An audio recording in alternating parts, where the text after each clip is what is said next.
Hello friends, আজ একটা কবিতা আপনাদের শোনাবো। যে কবিতা আমরা জানি, চিনি এবং মননে আমাদের গাথা রয়েছে। কবিতার নামটাও আপনারা প্রায় সকলেই জানেন, যা আমাদের গ্রাম।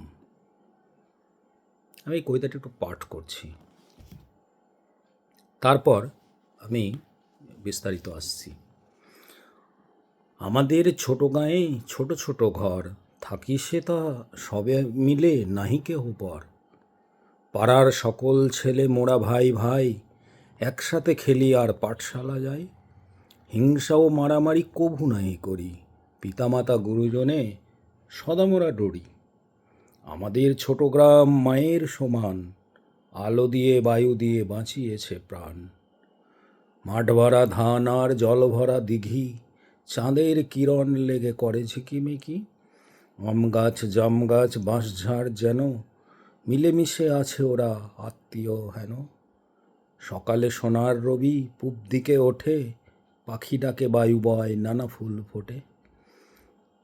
পড়ার সাথে সাথেই গ্রামের একটা সুন্দর একটা চিত্র চোখের সামনে ভেসে উঠল। সেই আমার বাড়ির পুরনো গ্রাম,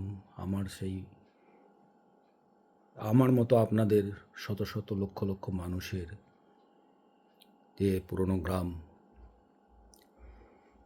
সেগুলো কেমন নস্টালজিয়ার মতো চলে আসছে চোখের সামনে।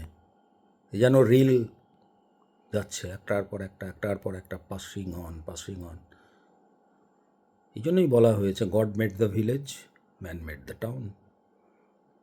তো আমরা বেশিরভাগই সবাই গ্রাম, আমাদের একটা রুট রয়েছে। সেই জন্যই এই কবিতা আমাদের মরম ছুঁয়ে গেছে। কিন্তু কে লেখক এই কবিতার? কে লিখে গেলেন এত সুন্দর সুরে একটা গ্রামের চিত্রকে মাত্র দুটো প্যারাগ্রাফে বেঁধে দিলেন? সেই কবি সম্বন্ধে জানতে ইচ্ছে করে না? আমার তো করেছিল, বহুদিন করেছিল, পাইনি। কিন্তু আমি আজ সেই অজানা তথ্য নিয়ে আপনাদের সাথে আবার পরবর্তী ভিডিওতে হাজির হব। বলবো, জানাবো কবি কে, তার সম্বন্ধে জানাবো। তো ছোট্ট করে একটু কবির নামটা শুধু আমি বলে দিই। এই কবি হচ্ছেন বন্দে আলী মিয়া। নমস্কার বন্ধুরা, ভালো থাকুন।